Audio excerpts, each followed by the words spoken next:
Bienvenidos a todos, buenas noches, gracias por estar acá.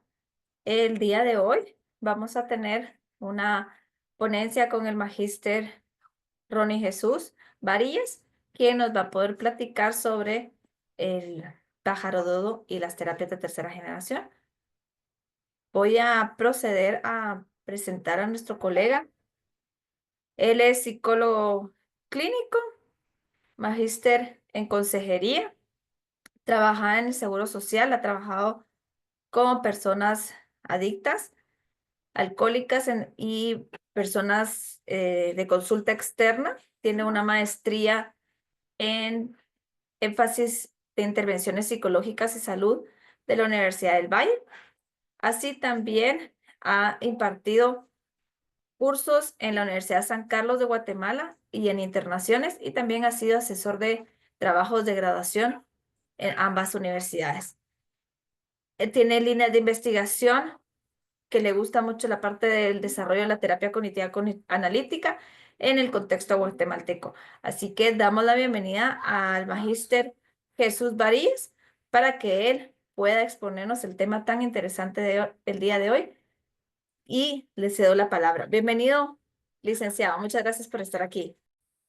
Gracias, Astrid, por esa presentación. Sean todos bienvenidos y bienvenidas a esta reflexión. Una importante reflexión sobre el dilema del pájaro dodo y el surgimiento de las terapias de tercera generación.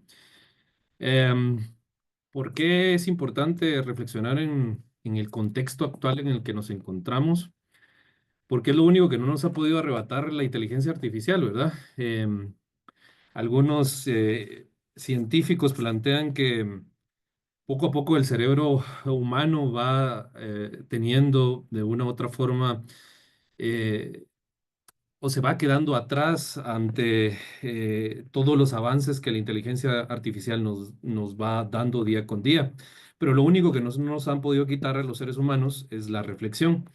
Así que es importante que reflexionemos sobre las teorías, sobre las terapias y entender el contexto social, cultural que se estaba dando en el momento del surgimiento de estas terapias que son muy útiles en la actualidad. Así que conforme vaya dándose el webinar, pues ustedes pueden colocar sus preguntas en el chat y vamos al final de la presentación a darle respuesta a esas preguntas. Así que sean bienvenidos y los invito a reflexionar que, como les decía, creo que poco a poco va a ir siendo un acto de rebeldía el reflexionar, ¿verdad? Porque en esta sociedad del espectáculo, donde estamos ante tantos estímulos, donde constantemente se nos invita solo a ser espectadores de la vida, pues va siendo un reto reflexionar. Así que empezamos con el webinar. Bueno, voy a arrancar informándoles un poco como que era el contexto científico que se estaba dando cuando se planteó la teoría del pájaro dodo. ¿Por qué es importante entender el contexto científico que se estaba fraguando en ese momento? Porque nos va a permitir entender el por qué se cambió de paradigmas en el quehacer psicológico. Y desde mi perspectiva, creo que uno de los grandes eventos a nivel científico que se dieron en el siglo XX fueron la publicación entre el año 1905 y 1916 de la teoría de la relatividad, tanto la general como la especial, ¿verdad? Entre el año 1905 y el 1916 se dan estas publicaciones que tuvieron un cambio en la forma que veíamos la ciencia. Y ahí tenemos en pantalla al gran Albert Einstein con su icónica foto donde el contexto es que estaba cansado de que lo fotografiaran en una de sus visitas a la Universidad de Princeton. Y entonces ya después de tantas horas de estar siendo fotografiado y en ese contexto, pues las cámaras no eran como las tenemos ahora, sino emitían una luz que generaba bastante destellos y era un conflicto para quienes recibían ese impacto de esa luz, pero él ya cansado al final de la noche, el gran científico de la humanidad, Albert Einstein, pues decide sacar la lengua ahí como un acto de rebeldía en aquel tiempo. Bueno, entonces, como les decía, el que se publicaran estas investigaciones llevó a que el mundo de las ciencias empezaran a integrarse, ¿verdad? ¿Debido a qué? Debido a que empezó a darse una unificación de fuerzas y conceptos, ¿verdad? Esta teoría lo que planteó es que se logró unificar que la gravedad y el espacio tenían un vínculo, ¿verdad? Anteriormente se creía que el espacio y el tiempo eran dos acontecimientos distintos, pero a partir de la publicación de esta teoría nos enseñaba Albert Einstein que la relatividad unificaba tanto la gravedad con el espacio y el tiempo, ¿verdad? También a partir de estas publicaciones, pues hay una nueva perspectiva del espacio y el tiempo. La relatividad nos mostró que el espacio y el tiempo no son absolutos, sino que están entrelazados y se ven afectados por la gravedad y la velocidad, como se los mencionaba. Es decir, que a partir de estas publicaciones, los absolutos empiezan a perder sentido en el mundo de la ciencia, ¿verdad? Ya muchos avances se habían logrado, pero se tenía una conceptualización de la ciencia como blanco y negro.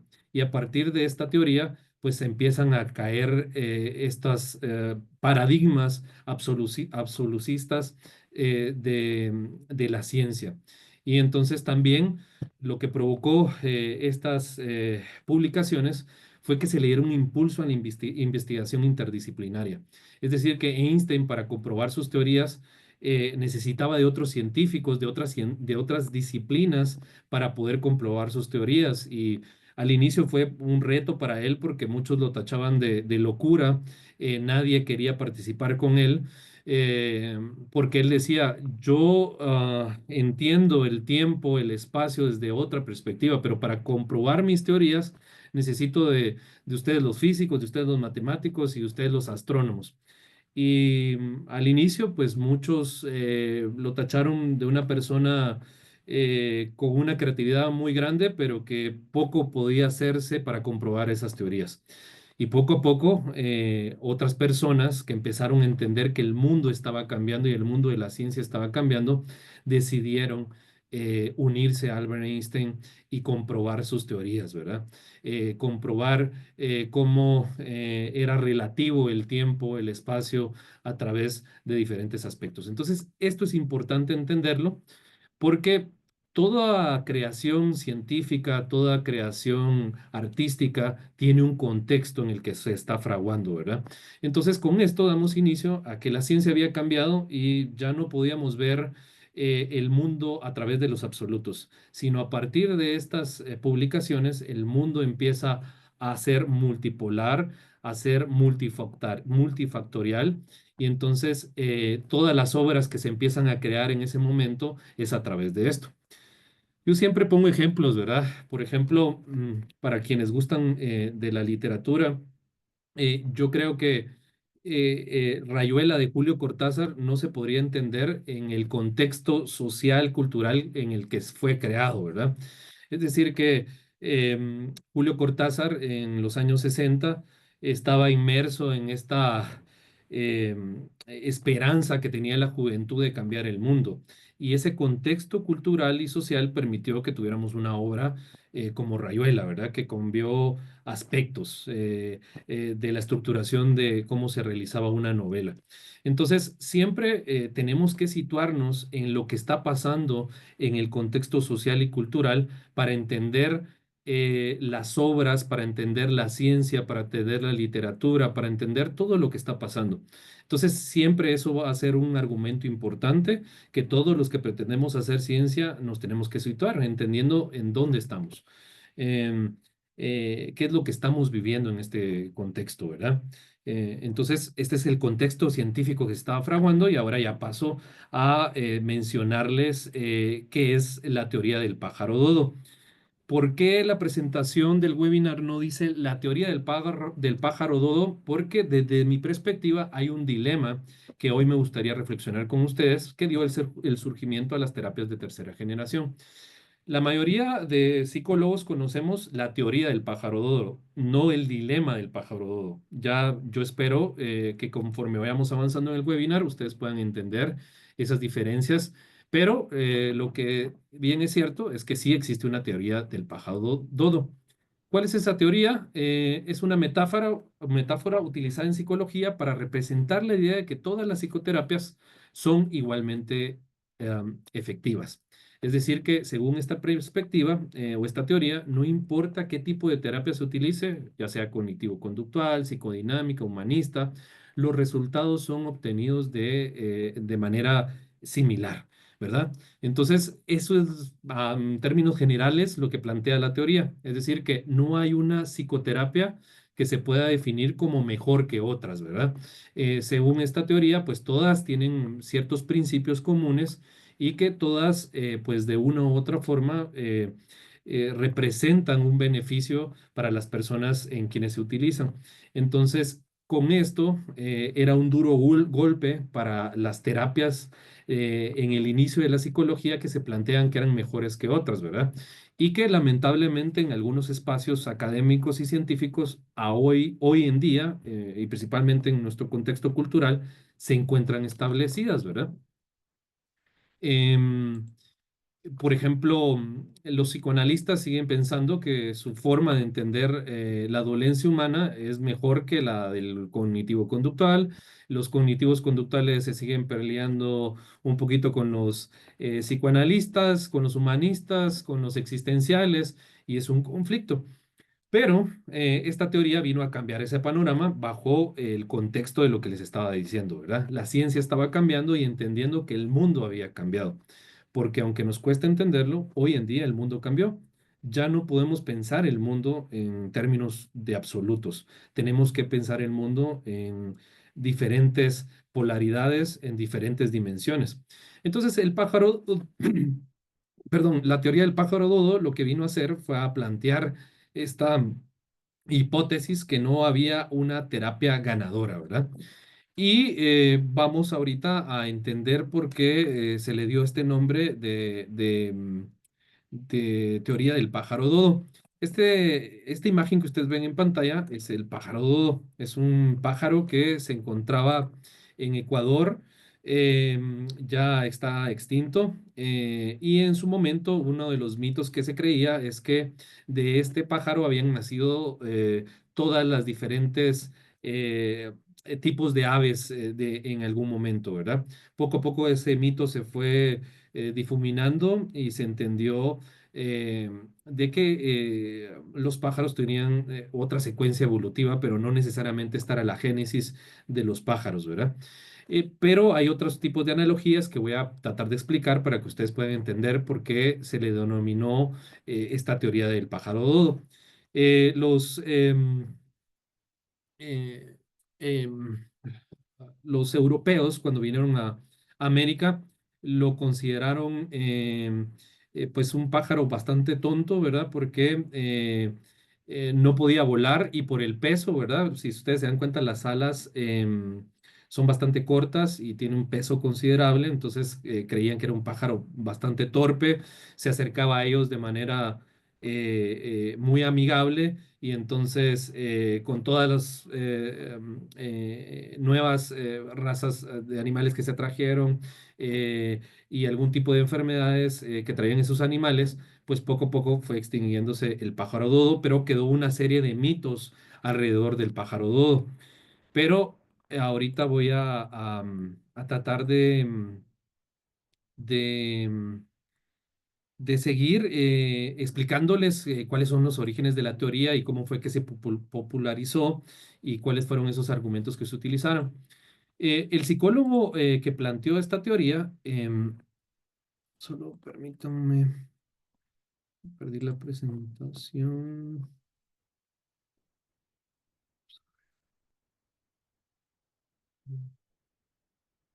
Permítanme, ahí está, perdón. Ya tengo la presentación, me había perdido por un momento. Entonces, los orígenes de la teoría, después de entender su planteamiento general, vamos a tratar de explicar cuál era el contexto de dónde fue creada pues esta teoría. Em, pues el término de teoría o veredicto del pájaro dodo fue acuñado al psicólogo Saúl Rosenzweig en 1936. Esta idea se popularizó un poco a partir de la frase de Lewis Carroll en Alicia en el País de las Maravillas, donde el dodo declara que todos ganaron una carrera y que todos deben de recibir un premio. Ahí les coloqué una imagen para los que han visto Alicia en el País de las Maravillas en su versión antigua o la caricaturizada. Aún mantienen el argumento de la novela de Lewis Carroll, ¿verdad? Donde hay un baile donde está el pájaro dodo, ¿verdad? Donde pone a todos los pájaros a competir en una carrera y que todos pues van a recibir un premio. Muchos cuando estuvimos pequeños y la vimos, pues no entendíamos cuál era el contexto de eso, sino que solo nos dejamos guiar un poco por la canción, pero el contexto o la crítica que hacía Lewis Carroll en esto del pájaro dodo, cuando empieza a popularizarse el término, es que él hacía una crítica al sistema político de aquel momento, ¿verdad? Donde a partir de la teoría de que el pájaro dodo era la génesis de los diferentes pájaros a través o aves a través del tiempo, él viene y dice, el sistema político plantea que todos tienen una oferta política relevante y que es importante, pero a la hora de llevar a cabo ese sistema político, pues resulta que todos resulta siendo lo mismo. Creo que es una crítica a la política en aquel tiempo y que lamentablemente sigue estando vigente en nuestro tiempo, porque todos los políticos, por ejemplo, plantean que su proyecto es de lo mejor que puede existir. Todos dicen que van a cambiar al país donde se va a aplicar ese sistema y resulta que van pasando los días, van pasando los meses y resulta que ese sistema político, pues mm, resulta siendo el mismo que ya de una u otra forma em, tenemos o hemos estado viviendo, ¿verdad? Entonces, a través de esa crítica, ¿verdad? Donde se planteaba las diferentes disciplinas científicas fueron utilizando la teoría del pájaro dodo para plantear esta metáfora de que no hay un sistema, no podemos venir y decir, este sistema es mejor que otro. Siempre van a tener vínculos y es relativo a la posición en la que se encuentren. Entonces, eso es como el origen o la teorización del pájaro dodo. Y pues esto a través de lo que eh, em, vamos a ir entendiendo, ¿verdad? Entonces, esta es el origen a través de lo que se utilizó en la literatura con Lewis Carroll en Alicia del País de las Maravillas, pero hay un macro científico donde, como les decía, se estaban cambiando los paradigmas y ya se estaba planteando la relatividad. Entonces, eso creo que es importante entenderlo. Después de esto de los orígenes de, de la teoría, voy a volver a compartir porque estoy teniendo, ahí está. Bueno, entonces vamos a pasar a seguir como teorizando sobre entender que no existe una superioridad en las psicoterapias. Em, es decir, que a la hora de estudiar la eficacia de todas las terapias, uno de los resultados más conocidos es el que indica que, que todas las psicoterapias, sus orientaciones, han podido demostrar eficacia, ¿verdad? Todas han ganado, pero ninguna de ellas ha podido demostrar su superioridad sobre otras. Esto es para reforzar un poco esto que les mencionaba, que en nuestro tiempo es importante entender que es un poco ambiguo creer que la forma en que se hace psicoterapia desde un modelo es el único y que ese tiene superioridad sobre los otros. Hay metaanálisis que ha comprobado que la eficacia de las psicoterapias va a tener un mismo vínculo, ¿verdad? Hay factores vinculantes en cada una de las formas en que se hace psicoterapia y es importante entender esto y dejarlo claro, ¿verdad? Vamos a irnos adelantando un poco y voy a irles hablando del debate que sí existe y por qué yo llamo el dilema del pájaro dodo, y ya vamos a llegar a esa parte. Entonces, los estudios, después de esta teorización del pájaro dodo, que se entiende que todas las terapias pues han ganado, que todas las terapias pues presentan ciertos beneficios, se ha hecho mucha investigación sobre los factores comunes de todas las psicoterapias, de todos los modelos. Los modelos que cuentan con una teoría científica, los modelos que cuentan con un soporte basado en evidencia a través de que sus técnicas y su elaboración metodológica tiene un soporte, nos ha llevado a entender que existen factores comunes dentro de todas las psicoterapias. ¿Y cuáles son esos factores comunes? En todas las terapias, pues hay una relación de confianza con cierta carga emotiva entre el profesional y el paciente. Hay una explicación racional sobre los problemas de las personas que acuden a consulta, proporcionan nueva información sobre el origen y naturaleza de los problemas del paciente, así como formas de tratarlos. Todas las psicoterapias pues buscan la esperanza del paciente de encontrar ayuda del terapeuta, la oportunidad para tener experiencias de éxito durante la terapia y la facilitación de la activación emocional, es decir, que permiten conocer qué emociones son nucleares para comprender su experiencia en relación con los problemas presentados. Estos son algunos factores comunes que todas las terapias tienen y que son importantes entenderlos. Y cuando hablo de terapias, es importante entender de estas que están basadas en evidencia. Ya hoy les voy a presentar al final del webinar muchos de estos modelos de tercera generación que están en constante investigación, viendo su eficacia, viendo su efectividad respecto a la dolencia humana, ¿verdad?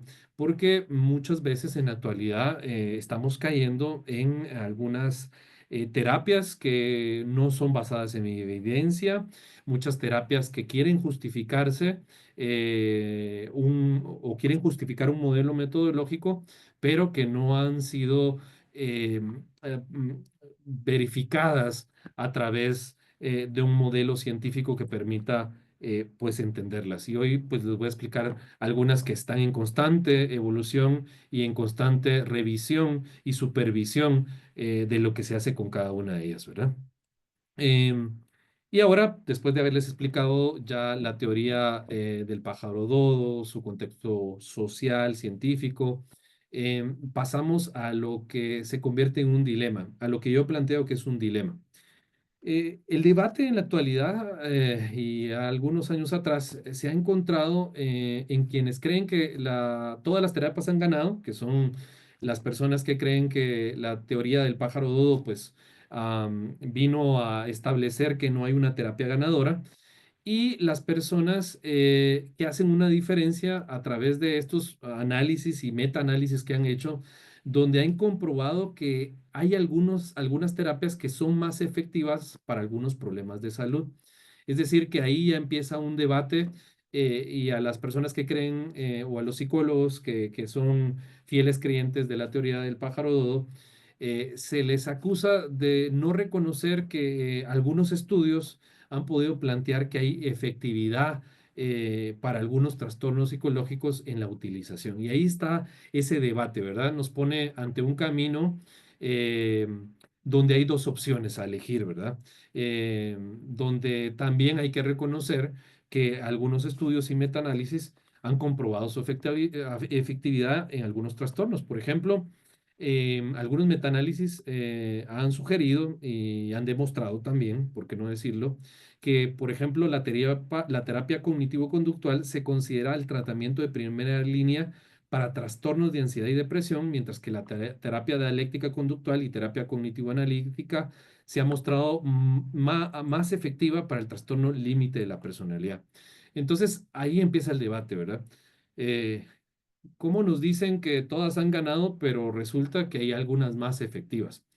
Y entonces, ante ese dilema, ante tomar el camino A o el camino B, es donde desde mi reflexión como terapeuta creo que empieza a crearse eh, las terapias de tercera generación. Ya les voy a explicar qué son las terapias de tercera generación, pero ante este dilema, ante estas circunstancias, surge este debate y desde mi perspectiva, las terapias de tercera generación ofrecen una respuesta a ese debate. ¿Y qué son las terapias de tercera generación? Primero hay que entender que surgieron como una respuesta a las limitaciones percibidas en las terapias de primera generación, tanto las conductistas como las psicoanalíticas, y o sea, y a las de segunda generación, que son las cognitivo-conductuales. Ante esta situación, ¿verdad? Ante esta limitación donde se percibía, por más que se justificaba que eran absolutistas, como les decía al inicio del webinar, donde en muchas ocasiones, pues, se metían en unas peleas tremendas los terapeutas, tanto de las terapias de primera y segunda generación, defendiendo sus argumentos. El mundo ya había cambiado, el mundo ya estaba en pleno cambio de paradigmas, ya no se podía entender la realidad o la dolencia humana desde un solo aspecto, sino desde lo multifactorial de las circunstancias que se estaban dando. Por ejemplo, en el caso de la terapia cognitivo-analítica, surge de la frustración de un psicoanalista ante el desborde de pacientes en los años 70 en Inglaterra. Él estaba en un hospital público y sus tratamientos como psicoanalista llevaban muchísimo tiempo. Y miraba cómo la sociedad industrializada de aquel tiempo estaba demandando cada vez más servicios de salud. Y entonces Tony Ryle, el precursor de la terapia cognitivo-analítica, dice, yo ya no puedo seguir con esta forma de psicoterapia psicoanalítica. Me lleva mucho tiempo, es un desgaste tremendo y yo tengo desbordada la clínica. Y ante esas limitaciones y ante entender que cada vez las personas eran más complejas, sus situaciones eran más complejas, eh, él tenía que entender desde otra perspectiva la forma en que iba a atender a sus pacientes. Entonces, eso estaba pasando a nivel mundial, ¿verdad? Ya el mundo había cambiado, la política, la música, la sociedad estaba cambiando, ya habíamos salido de esta estructura familiar muy absolutista, donde siempre estaba papá y mamá y los hijos de los años 30, 40 y 50, y habíamos pasado al movimiento hippie, a la liberación de la sexualidad, el sistema económico y el político estaba cambiando, estaba generando muchos ricos, pero también mucha pobreza por otros lados y estaba haciendo o provocando mucha dolencia en las personas. Entonces ya no se podía entender el atender a las personas desde un modelo que limitaba su forma de hacer terapia, ¿verdad? Entonces, estas terapias de tercera generación lo que buscaban era abordar la dolencia desde un enfoque más integral de la experiencia humana y ofrecer herramientas más efectivas para tratar una amplia gama de problemas psicológicos. Y ahí es donde se empieza a fraguar el movimiento de integración. Las terapias de tercera generación lo que buscan es integrar, más allá de dividir, lo que buscan es integrar lo mejor de las terapias que ya teníamos de primera y segunda generación y empezarlas a pulir, empezarlas a acoplar a la nueva sociedad que estábamos y que estamos viviendo, ¿verdad? Entonces, eso es lo que buscaban las terapias de tercera generación, darle una respuesta ante el dilema que se había planteado en la ciencia en años anteriores. Em, los principales factores que impulsaron el desarrollo de estas terapias de tercera generación, encontramos varios puntos, ¿verdad? Entre ellos, pues las limitaciones, como les decía, de las terapias anteriores, principalmente en el enfoque en el cambio. Las terapias tradicionales a menudo se centraban en cambiar pensamientos y comportamientos específicos, como en el caso de la terapia cognitivo-conductual, sin abordar las emociones y experiencias subyacentes, ¿verdad? Desde las terapias cognitivos conductuales, obviamente entiendo que se ha ido actualizando y se ha tratado de incluir, pero en esa primera ola de terapias se planteaba que las emociones y las experiencias subyacentes no eran tan importantes, pero ante el mundo complejo y multifactorial que les mencionaba, no se podían dejar de por medio estas emociones y estas experiencias que estaban pasando en los años 60, en los años 70 y no digamos en la actualidad, donde hay estímulos por todas partes, donde las estructuras sociales están evolucionando constantemente. Entonces, esa alimentación fue la que llevó a las terapias de tercera generación a plantearse la totalidad. No podemos solo atender pensamientos y comportamientos, sino también tenemos que atender emociones y experiencias anteriores de los pacientes.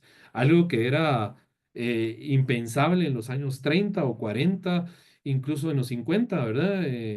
Por ejemplo, plantearle a Freud eh, la inclusión dentro de su modelo de terapia de los aportes de la terapia cognitivo-conductual eh, era una aberración, ¿verdad? Pero estas terapias vienen a integrar, vienen a tratar de dar esas herramientas para entender que el mundo cambió.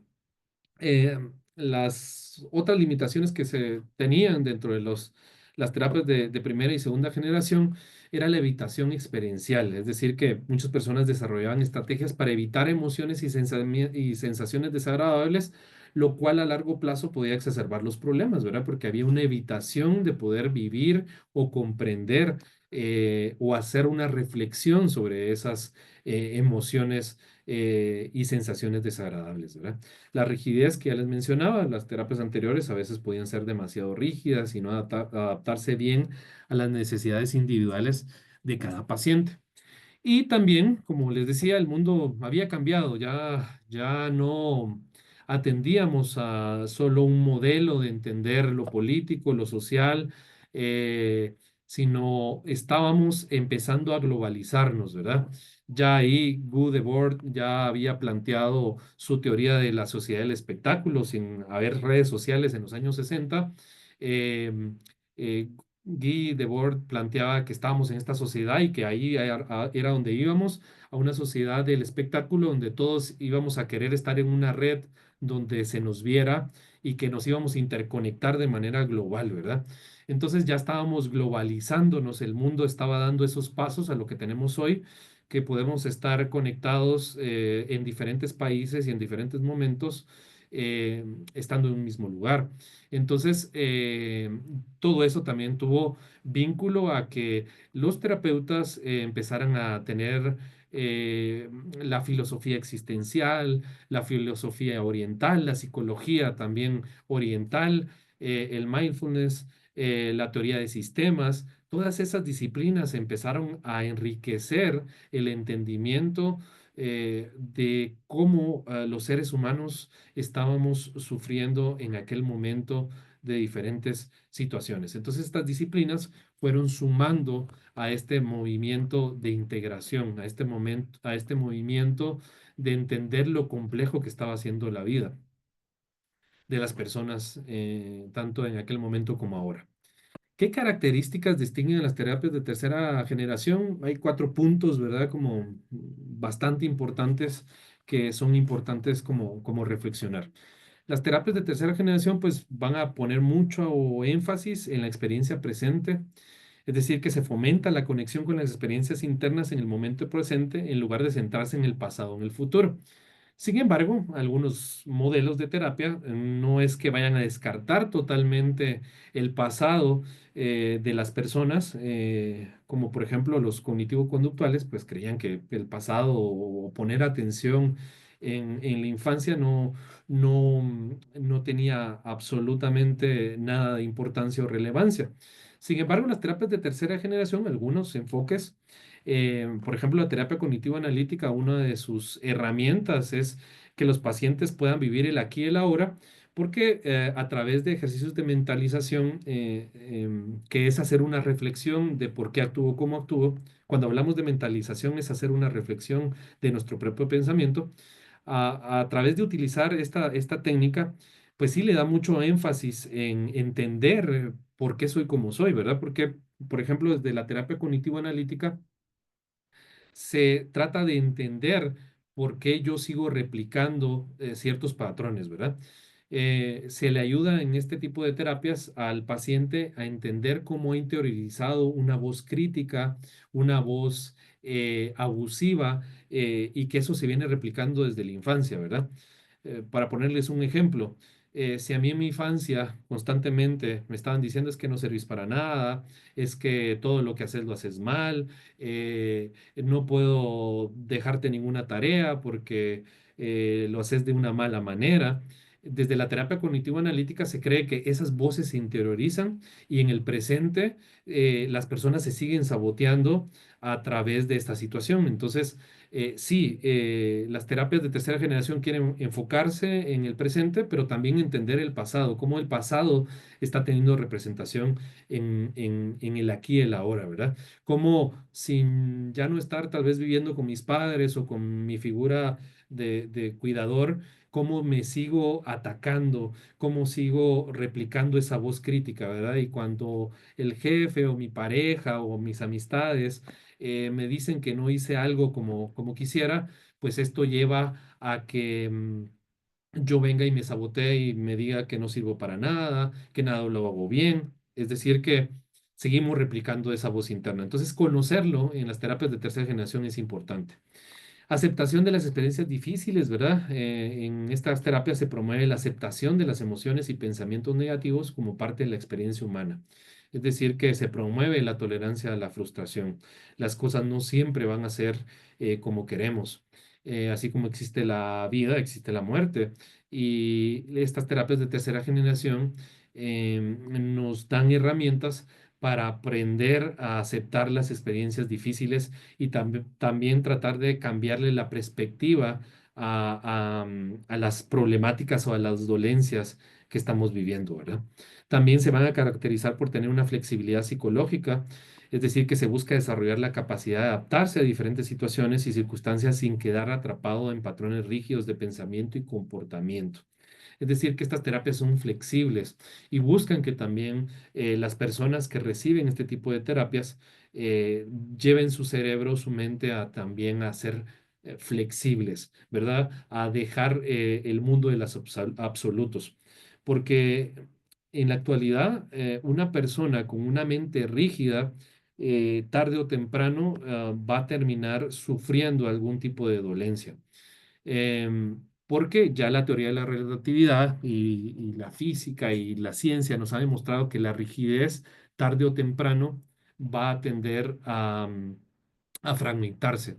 Si ustedes van por un puente y ese puente no tiene movimiento o flexibilidad, tarde o temprano ese puente va a terminar cayéndose. ¿Por qué? Porque la rigidez en el mundo en que vivimos es una situación que tarde o temprano nos va a causar algún tipo de conflicto. Entonces hay que tener flexibilidad toda vez también se respeten los valores y compromisos que las personas están teniendo. Es decir, que en este tipo de terapias también se ayuda a los pacientes a identificar sus valores más profundos y que esos valores les ayuden a tomar acciones consistentes con ellos. Es decir, les ayuda a ser coherentes, porque muchas veces la dolencia humana también pasa por la incongruencia. Es decir, que estamos cambiando nuestros valores más profundos en pro de satisfacer las demandas de alguien más y eso nos lleva a tomar decisiones y eso tarde o temprano hace que vayamos a pasar por una dolencia emocional. ¿Por qué? Porque nos estamos anulando a nosotros. Y en la actualidad, pues el sistema político y social nos está llevando a olvidar nuestros valores más profundos y que durante mucho tiempo nos habían ayudado a su a la supervivencia de una manera agradable y de una manera evolutiva que nos iba a permitir desarrollarnos de mejor manera. Pero en la actualidad, pues los valores más profundos que nos hacen humanos se han ido perdiendo y nos lleva a ser incongruentes y eso nos lleva a tomar decisiones que nos dan beneficios momentáneos pero que estamos viviendo en un malestar constante, ¿verdad? No estamos en un bienestar, estamos en un malestar con nosotros porque hay una congruencia entre nuestros valores y lo que decidimos tomar de acciones respecto a eso.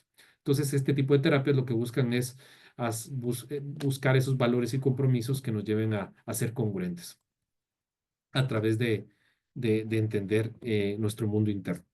¿Y cuáles son las principales terapias de tercera generación? Es decir, estas terapias que ya vencieron esos paradigmas absolutistas y que nos permiten una diferente gama de opciones para entender la complejidad de lo que estamos viviendo en la actualidad. Pues tenemos la terapia cognitivo-analítica, la psicoterapia basada en mentalización, la terapia de aceptación y compromiso y la terapia dialéctico-conductual.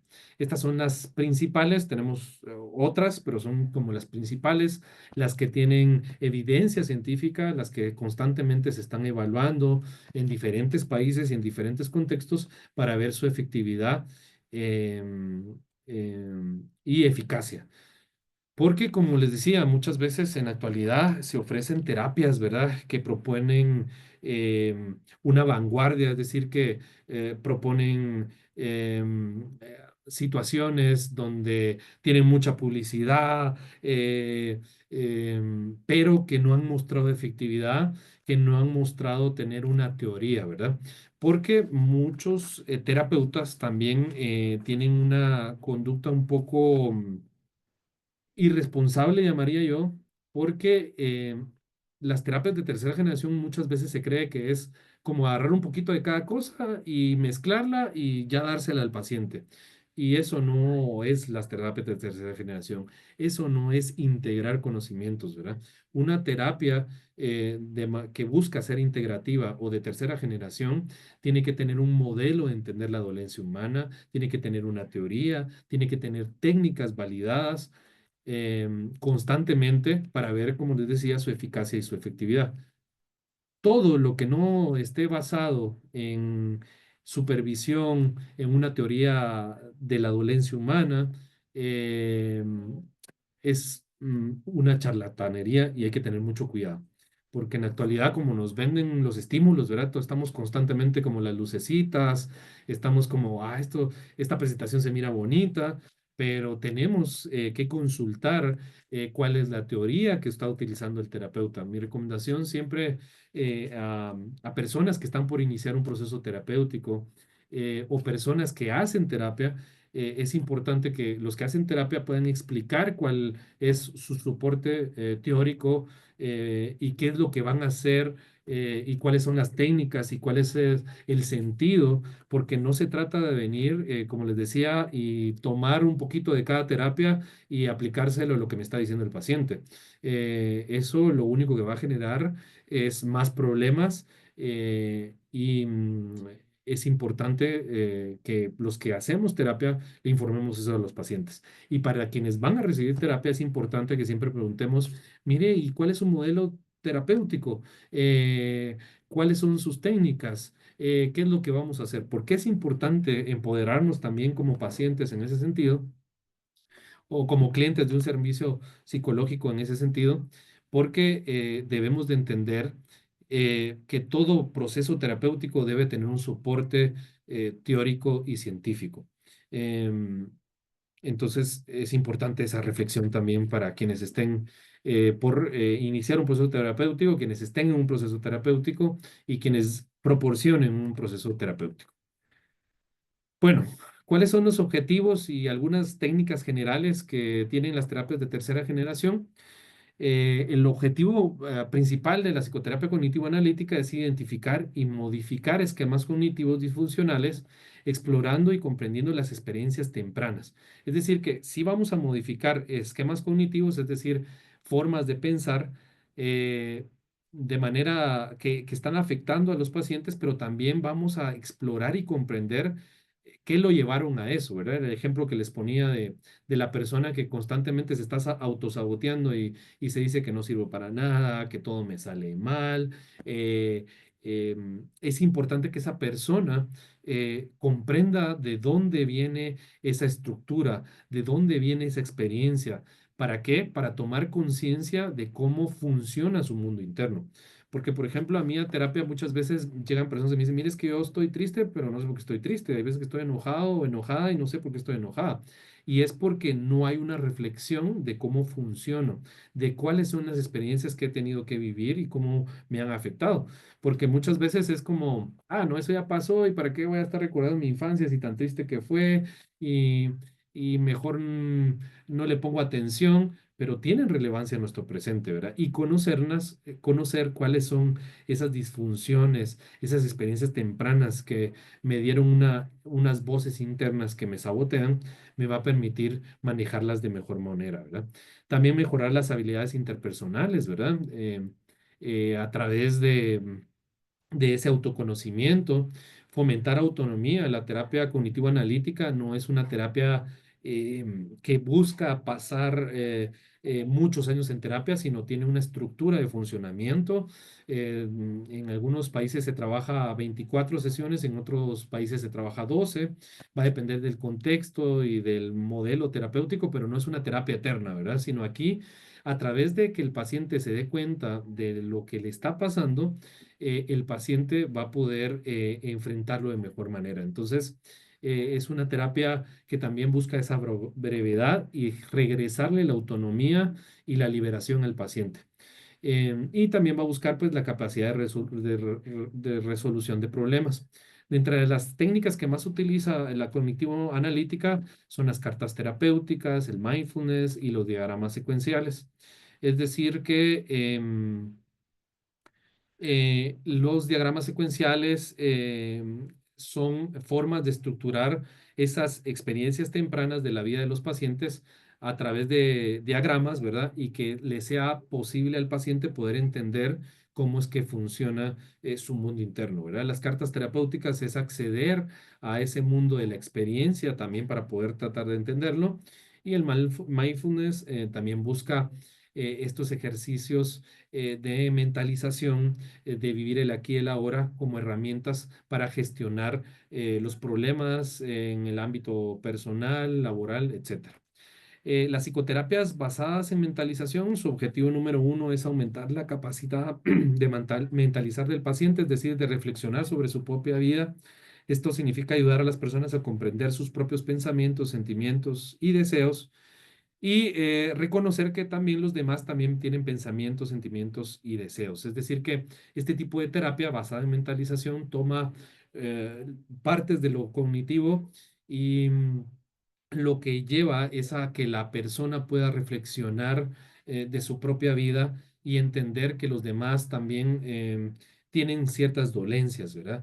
Que los demás también están pasando por situaciones que son complejas para ellos y que para mí también lo son, ¿verdad? Y entonces a través de hacer ese distanciamiento entre los problemas y lo que yo estoy viviendo acerca de esos problemas, permite mejorar, ¿verdad? Yo siempre hablo de las psicoterapias basadas en mentalización, que es como ir al cine, ¿verdad? Está la pantalla del cine, están esos problemas que existen en la mente de los humanos, pero la psicoterapia de mentalización lo que busca es hacer una distancia entre la pantalla y las butacas, ¿verdad? No es vivir esas experiencias, sino aprender de que yo no soy mis pensamientos, ¿verdad? Y cuáles son las técnicas que se utilizan: el diálogo reflexivo, el diario reflexivo, que es este ejercicio de mentalización, de reflexionar sobre mi vida, ¿verdad? Y que poco a poco se va estimulando. La terapia de aceptación y compromiso, ACT. El objetivo es aumentar la flexibilidad psicológica y mejorar la calidad de vida. Sus técnicas, las más utilizadas, son las técnicas de mindfulness, aceptación, valores y compromiso con la acción. Y también tenemos las terapias dialéctico-conductuales, que su objetivo es manejar emociones intensas y comportamientos impulsivos, especialmente en trastornos como el trastorno del límite de la personalidad. Y de igual forma, si se dan cuenta, se repiten algunas técnicas: el mindfulness, la regulación emocional, la tolerancia a la angustia, las habilidades interpersonales y efectivas. Entonces, después de haber visto esta parte, de haberles presentado el dilema del pájaro dodo, de ver cuál fue su creación, de cuáles eran los conflictos, pues ya les presenté las terapias que integran diferentes terapias para atender lo complejo que es el mundo en la actualidad. Así que esta es mi presentación. No sé si hay algunas preguntas para darle tiempo a esa parte, que creo que es importante. Gracias, licenciado, por su ponencia. Excelente exposición y aclaración de cada una de las terapias de tercera generación. Vamos a poder abrir en el chat o sus micrófonos. Si tienen alguna pregunta, por favor, háganosla saber. Teníamos una pregunta, licenciado, anteriormente. Creo que la expuso, pero para que usted la pueda aclarar un poquito más. Dice, es referente a a las pseudociencias. También se debe incluir las pseudoterapias dentro del abanico de posibilidades funcionales para la psicoterapia. Creo que esto iba en relación a lo que usted comentaba del pájaro dodo. Entonces, le cedo la palabra para responder la pregunta. Claro, desde mi perspectiva, como les mencionaba, ¿verdad? Integrar no es agarrar un poquito de cada terapia y mezclarla y decir, bueno, ya con esto voy a agarrar un poquito de cada una y se lo voy a dar al paciente. Eso no es una terapia basada en evidencia, no hay una teoría de la mente, sino hay diferentes teorías, pero sin una estructura, ¿verdad? Integrar no es comprar 4 libros de 4 autores y venir a agarrar las mejores ideas de eso, sino hay una estructura. Las terapias de tercera generación tienen una estructura para poder utilizar cada uno de los métodos, ¿verdad? Por ejemplo, la terapia cognitivo-analítica tiene un número de sesiones y va sugiriendo en qué sesión vamos a utilizar, por ejemplo, el mindfulness, en qué terapia, en qué número de sesión vamos a usar los diagramas secuenciales, en qué número de terapia hay una estructura, hay un entendimiento de, por ejemplo, porque en la terapia cognitiva analítica hay una flexibilidad hacia una terapia como la Gestalt, ¿verdad? Entonces se puede usar una silla vacía, pero tiene que tener un sentido, un por qué voy a utilizar esa técnica. No la puedo usar de manera deliberada porque no tiene un sentido. Entonces, esa sería como mi exposición respecto a esa pregunta, ¿verdad? Tiene que tener una estructura basada en evidencia para poder incluir esa integración. No se puede incluir cualquiera porque diferentes investigaciones han demostrado cómo utilizar este método, agarrar un poquito de cada una y ponerla frente a un paciente es algo irresponsable, ¿verdad? Gracias, licenciado. Tenemos otra pregunta. Creo que en la misma relación indica que si la biodescodificación entraría entre las terapias de tercera generación. No. Ahí hay un tema de debate, ¿verdad? Está mucho en redes sociales en la actualidad, pero los metaanálisis han comprobado que la biodescodificación es un tema de sugerencia, pero no es un absoluto, ¿verdad? Venir y utilizar, es decir, la biodescodificación plantea, bueno, si usted tiene esclerosis múltiple es porque en su aspecto familiar, usted tiene miedo a dar un paso. Y así es como la generalización y demás. Pero si nos vamos a los metaanálisis que se han hecho a estos diccionarios de biodescodificación, la información es que no se puede generalizar. Cada experiencia es única e irrepetible.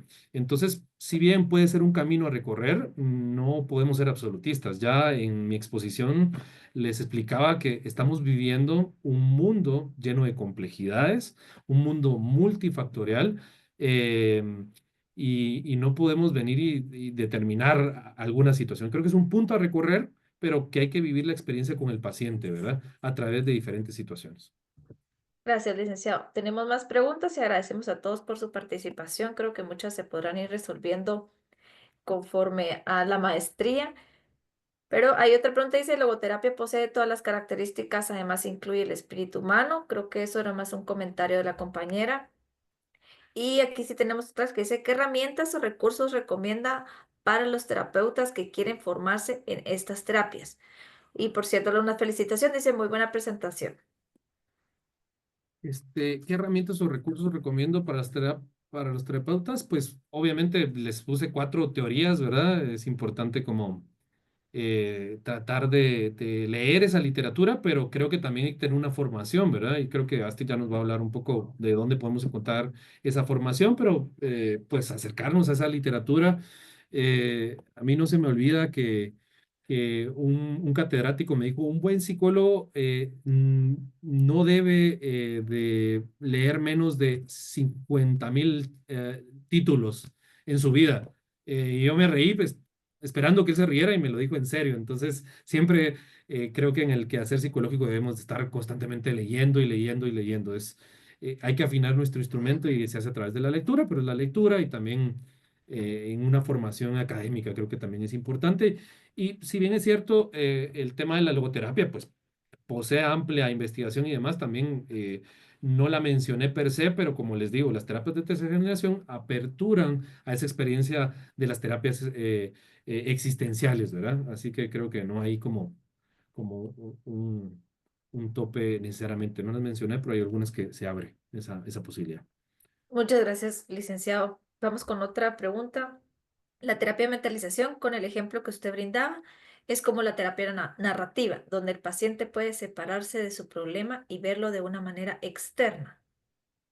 Sí, es que la mentalización al final tiene un montón de herramientas, ¿verdad? No solo es hacer este pensamiento reflexivo, sino también al escribirlo, al hacer una narrativa de lo que siento, estamos mentalizando, porque mentalización es reflexionar sobre lo que estoy viviendo. Por ejemplo, a los niños pequeñitos se les enseña a mentalizar a través de así como, mire, estudiante, ¿por qué usted sacó esta nota en clase, ¿verdad?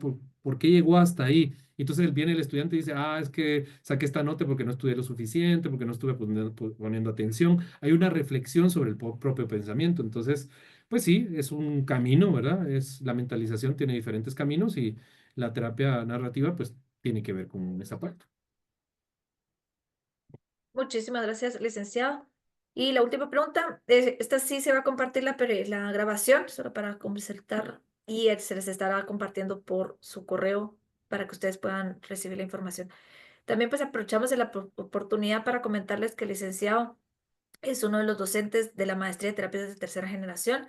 En terapias de tercera generación se ven por separado cada una de las teorías que el licenciado nos acaba de comentar, como ACT, Mindfulness, MDR, la dialéctico-conductual, integrativa, para que podamos entender cómo es la integrativa en sí. Y ustedes pueden tener docentes expertos en cada área, como el licenciado Jesús, el licenciado Harry, que nos da ACT, eh, la licenciada Claudia García, que nos da integrativa, Cecilia Quiñones, que nos da dialéctico conductual, y todos estos licenciados pues son expertos cada uno en su área para que ustedes puedan eh, adquirir los conocimientos desde primera mano, con la licenciada también Caro Vázquez, que ella nos da MDR, y así ustedes pueden formarse en terapia de tercera generación para poder tener más información de cómo obtener la maestría de terapia de tercera generación en la Universidad de Internaciones. Pueden escribirnos al WhatsApp que compartieron en el chat. Con mucho gusto, el compañero Fabián les va a estar resolviendo sus dudas, ampliándoles sobre becas, ampliándoles sobre los temas. Pueden también encontrar el pensum en la página. Son 8 cursos y cada curso va a tener una duración de 10 semanas. Todo es completamente virtual porque entendemos que es difícil ahora pues con el tráfico. Entonces, ustedes pueden adquirir una maestría completamente virtual a través de la portal. Van a poder tener acceso a sus grabaciones también y pues contenido súper actualizado. Sí, MDR sí tiene evidencia científica, que están preguntando en el chat si MDR sí tiene evidencia científica, y también van a poder ver cómo el apego, que es una de las otras que se está formando mucho, este es lo que decía el licenciado, cómo la mentalización está basada en el apego, cómo MDR está basado en el apego, para que ustedes vean que pues que todas tienen lo que nos explicó el licenciado, un, una fusión muy lógica de cada una de todas las teorías que se han expuesto a lo largo de la psicología. Siempre hay becas para los que están en este momento conectados. También pueden aplicar a algún descuento que puedan compartir, consultar con el compañero Fabián. Y como les decía, pues estamos abiertos, estamos próximos a empezar. Justamente ahora en marzo empieza esta nueva maestría, una nueva cohorte. Ya tenemos graduadas. Tres de las graduadas en la primera generación expusieron sus tesis en el Congreso de Psicólogos, así que para que ustedes vean que sí tiene bastante peso lo que formamos, así como el acompañamiento del licenciado Harry Winter, que las acompañó en esta exposición.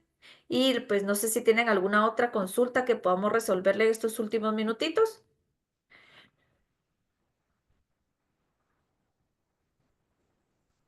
Solo para dar las gracias, Jesús. Todos exponen que fue muy una buena de ponencia. Agradecemos al público también por estar conectado, por dedicar este tiempo. Nuevamente, el compañero Fabián ha compartido el WhatsApp para que ustedes puedan comunicarse con él y que aprovechen esta oportunidad para seguirse formando. Las terapias de tercera generación, pues a uno se puede ir formando en lo que más le interese y al terminar con el diplomado, la maestría, ustedes pueden ya adquirir una especialización en un área que les guste más. Agradecemos a todos por su visita. La grabación se les estará compartiendo, así como los diplomas, por su correo electrónico y siempre quedamos a la orden. Que tengan muy feliz semana y pasen feliz noche. Buenas noches, gracias a todos y todas por estar y permitirme compartir mis conocimientos durante una hora. Así que una feliz noche y los esperamos ahí para que sigan creciendo en su proceso académico. Muchísimas gracias a todos. Que pasen muy feliz noche. Gracias, licenciado.